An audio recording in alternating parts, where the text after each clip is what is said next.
Before we get into today's show, let me tell you about HubSpot. If you're hustling in the trenches to build a business or bootstrapping one of your own, let's talk about an AI-powered tool that can lighten up your workload a bit. HubSpot's Campaign Assistant is a game changer for creating marketing campaigns at scale. It quickly turns your key selling points into a cohesive pitch, which helps you deliver knockout emails, ads, and landing pages in minutes. So let Campaign Assistant take care of the campaigns so you can get back to growing your business. Work smarter, not harder at HubSpot.com/campaign-assistant.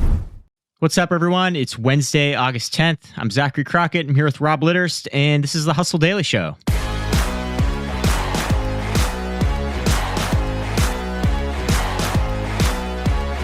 Today, you've seen them pop up on your feed promoting stuff. You've seen them networking in the comments section. You've read their shit poetry.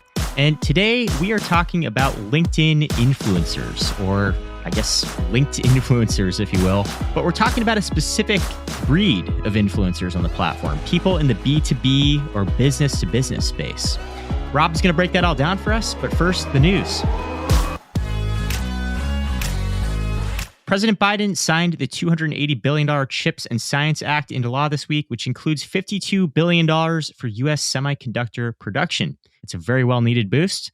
Walmart has reportedly been in talks with Paramount, Disney, and Comcast about adding streaming content to its $12.95 Walmart Plus membership. It already includes 6 months of Spotify Premium. TikTok's parent company ByteDance acquired a company called Amcare for $1.5 billion. Amcare is a Chinese operator of hospitals for women and children, which might seem like a weird fit for a tech company, but ByteDance has been taking a page out of Amazon's playbook recently, and they've been scooping up healthcare companies left and right since at least 2020. And lastly, Ford bumped the price of its electric F-150 Lightning pickup by about $6,000 to $8,500, depending on the model. And they're citing an increase in material costs for that move. That follows in the footsteps of Tesla, which boosted its prices on electric vehicles by thousands of dollars back in June. Rob, let's talk LinkedIn here. We've all seen these guys. What comes to your mind when you think about the typical LinkedIn influencer? Oh, Zach, I think first and foremost, there's kind of like a bro-y vibe that goes with it. And I don't know if that's my bias because I was in sales for a long time. And so a lot of my connections on LinkedIn are salespeople or sales leaders.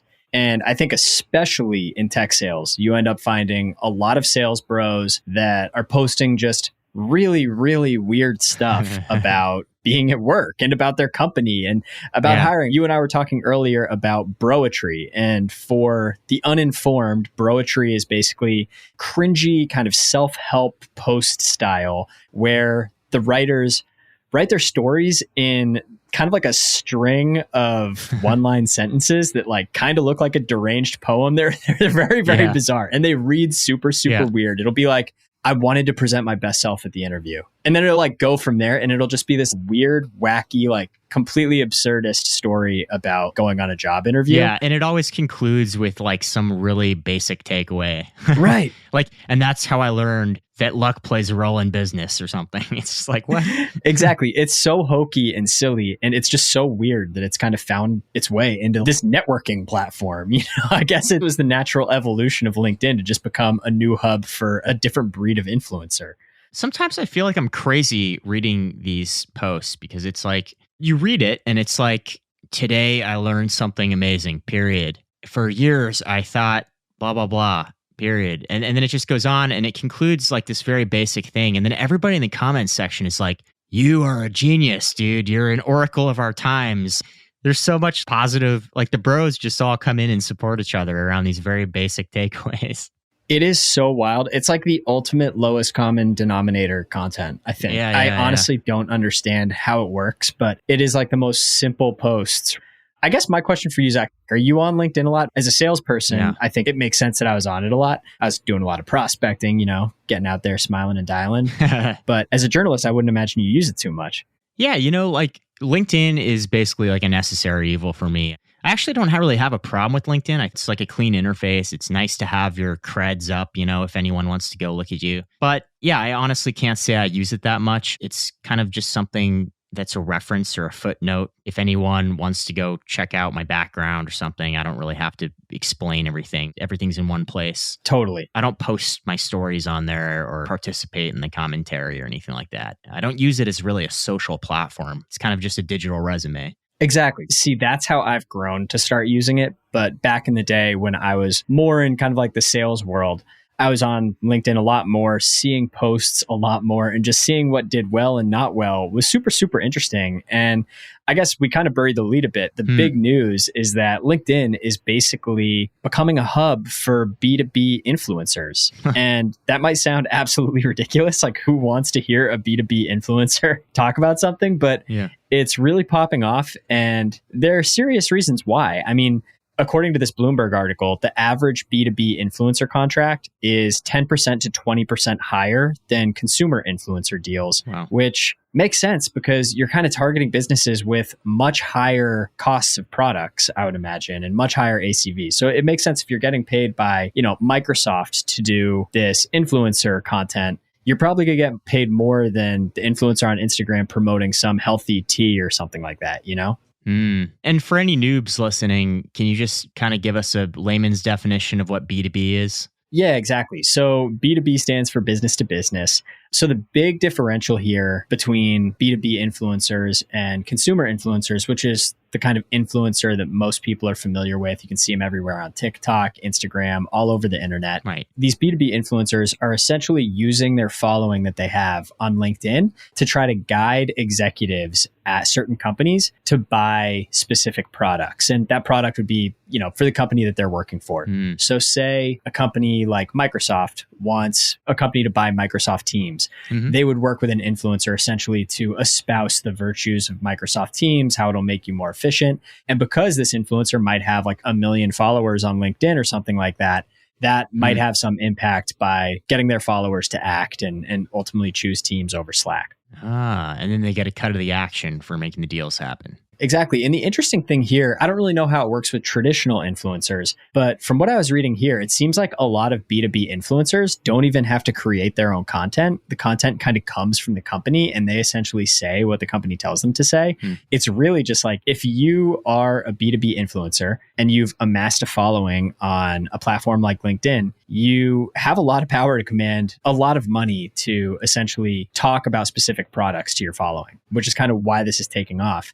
Do advertising agencies, how are they feeling about just the B2B influencer space right now? Do they feel pretty bullish? Do they think it can make up a pretty large part of their business? That's a great question. So Ogilvy, which is a global advertising behemoth and PR behemoth, launched a B2B influencer team, I think under its PR wing, that it believes could eventually make up 20% of its total influencer group, which is hundreds of people. So it's a massive group. It's obviously not at 20% yet, but they started this team with hopes that it can really grow.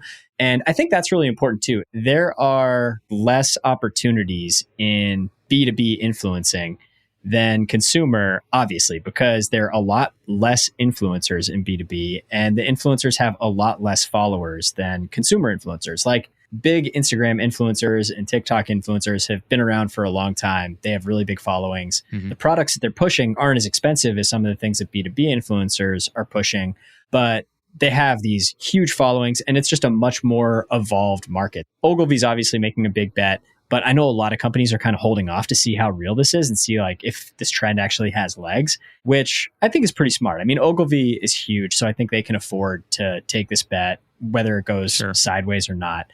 But ultimately, it's going to be interesting to see if people actually pay attention and like buy things because some random dude on LinkedIn like recommended it. Right. And speaking of that random dude, these are not your typical influencers. Night and day different than like an Instagram influencer. These are like guys in, their late 40s, early 50s. They wear suits. They're almost like traditional consultants or something. Totally. They do not look anything like Instagram influencers that would come to mind. They are a completely different breed.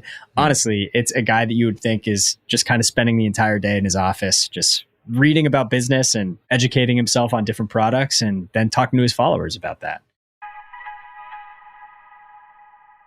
Yeah, so, this seems like a natural progression for the influencer industry, but why LinkedIn? Like, why is this the space where this makes sense? That is a great question. I think honestly, part of it is there's saturation in the influencer economy elsewhere on other platforms, and people are just looking for kind of the next place for it. But the other part of this is LinkedIn has actually made pretty significant steps in its creator economy aspirations. So back in March of 2021, LinkedIn launched creator mode, which is basically just like a setting that you can set for your profile that lets people know that you identify as a subject matter expert and content creator. And they have 11 million on the platform that have opted into creator mode, which is way more than I would have thought. Yeah. That's actually a lot of people. They also have 144,000 members with creator in their job title, which was up 16% year over year when they tracked that in 2021. And kind of hidden in all the talk about Substack and Facebook or Meta's newsletter platform Bulletin, LinkedIn like low key has a big newsletter operation. They have 18,000 writers publishing newsletters on LinkedIn. Wow. And I mean, they have people like Ariana Huffington, who's definitely a B2B influencer, and Richard Branson, who's also definitely a B2B influencer. So pretty impressive stats, all things considered, for LinkedIn. I had no idea they had made that big of strides on the creator front. Even influencers from other traditionally influency platforms like YouTube, Instagram are starting to trickle into the LinkedIn ecosystem, it seems. Yeah, I think there's a lot more green space on LinkedIn that you can kind of grow into and take over. I think, like we were talking about earlier, like some of those other platforms are pretty saturated and the influencer game is pretty crowded. But yeah, LinkedIn, I think there's a lot of opportunity for up and coming influencers to really get a fresh start there. And it's really funny. So there's this guy who used to work in marketing at HubSpot. He's kind of a marketing leader in Boston. His name is Dave Gerhardt. I believe he's the chief brand officer at Drift now, which is also a software company in Boston. And he really kind of cut his teeth as a marketing influencer and leader on LinkedIn. He would share all these like really personal selfie videos as he was walking into the office talking about marketing. And he built up this massive audience there. And he has since launched this kind of side gig for himself called Dave Gerhardt Marketing Group. And it's essentially a newsletter with a paid community subscription, kind of like Trends. And he has a ton of subscribers. So like this dude has done a really, really great job of monetizing his expertise. And it all started on LinkedIn. And he's been very kind of frank and funny about that. He talks about it all the time. Like people bash LinkedIn. People talk about how silly LinkedIn is. It is a great place to build an audience. And I mean, he realized that I think probably like 5 to 10 years ago and has really capitalized on it. Who would have thought?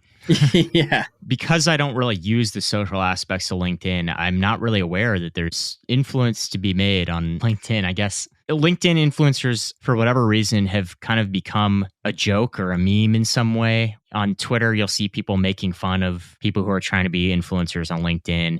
Like you said, it's just a very specific type of, the broetry and the banal posts and stuff. And it's like, it's so unsexy and unglamorous. It's the polar opposite of a fashion or a fitness influencer on Instagram, where it's a little easier to get attention with photos or whatever. This is just like really dry stuff, So in a way, I kind of have a little more respect for them. Yeah.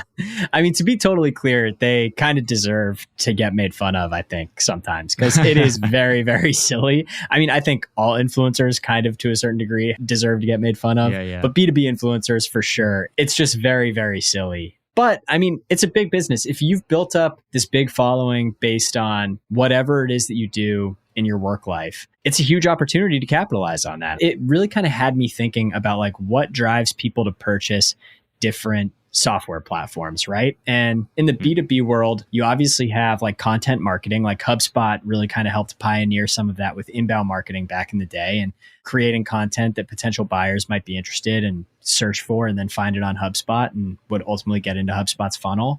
Then you have product comparison websites. Like you have Gartner, which does the Magic Quadrant. You can compare the best platforms in various disciplines of software. And so that's something that might influence your purchasing decision. There's G2 Crowd, which is another website that's kind of like that, but for kind of smaller companies. And I think the influencer thing is really just kind of the natural evolution of where it's going. I think it's also worth taking a step back and mentioning, like, there are people who get to their desk and log into LinkedIn, and it's the first thing that they do in the morning when they start their day. Wow. Like, I don't think either you or I do that, which is why some of this stuff sounds so foreign to us and kind of silly. But there are people that literally log in to LinkedIn to start their day and see what these influencers that they follow are posting. And I think that's where it gets really interesting, is like, if those influencers can actually convince some of these decision makers to purchase the product they're pitching, then there's a lot of money to be had there, because some of these software contracts are really big. Well, my favorite LinkedIn influencer of all time will forever be Jimmy from LinkedIn. Have you ever seen that guy? The OG. Yes, The OG. but not for a long time. I love that. He's got to have a revival of some kind and start selling like B2B software or something. He'll make a killing. I think he needs to make a big time resurgence as a LinkedIn influencer. I think it's his calling, honestly. Yeah, you know, I'm sensing this kind of like cultural embracement of nerdiness that maybe didn't exist before. Like the other day, I came across someone posted that they were airing like a national Excel championship on ESPN2. Yes. And it was just a bunch of like nerds sitting around competing on Excel.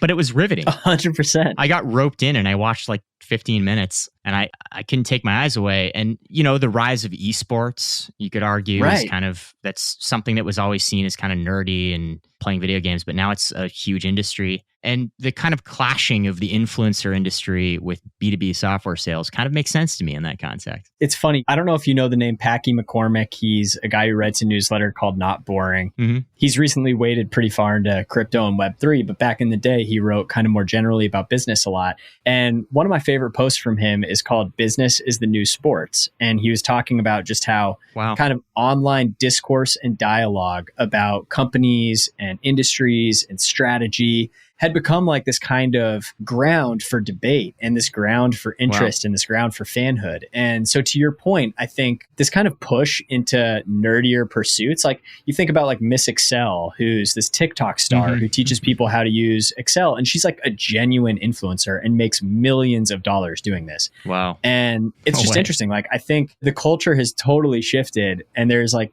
a very lucrative market for business influence online. More power to the people that are taking advantage of it. It's pretty wild, even if it is kind of silly. Yeah. Here's to the nerds. Wow. Here's to the nerds. Opportunities abound. Just stay away from the broetry. Come on. Yes. No more broetry. We can agree on that. Come on, man. Our forefathers didn't fight for this. Yeah, there's an amazing broetry post that I read earlier today. It might be the most famous broem. Can we call it a broem? Sure. This guy makes this post on LinkedIn about how he was going to a job interview and ran into a stray puppy, and he helped this stray puppy and missed his job interview. And the next day, he gets called back by the company and they want him to appear for the job interview that day. And he walks into the room and the stray puppy is there dressed up in a business suit. Oh my God. It's just like, I don't even know what you learned from that. But like, that's what we're talking about here. It's completely insane. All right, I'm tapping out on that one. It's a good last word, I think.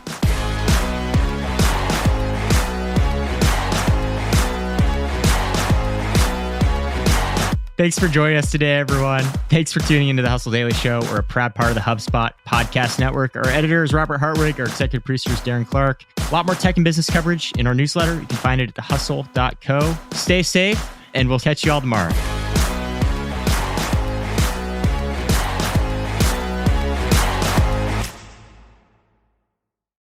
Hey guys, if you listen to the Hustle Daily Show on Google Podcasts, we want to let you know that the option will no longer be available pretty soon. Google is sunsetting its podcast app sometime in early 2024 in favor of YouTube Music, and we want to give you a heads up before it's too late, since that time's almost here. The Hustle Daily Show is available everywhere and anywhere that you listen to podcasts, like Apple Podcasts and Spotify. If you're using YouTube Music, we are there as well. If you're an Android fan, there are plenty of apps like Overcast, Pocket Casts, Player FM, and more. So just search for us wherever you decide to listen to your favorite podcasts.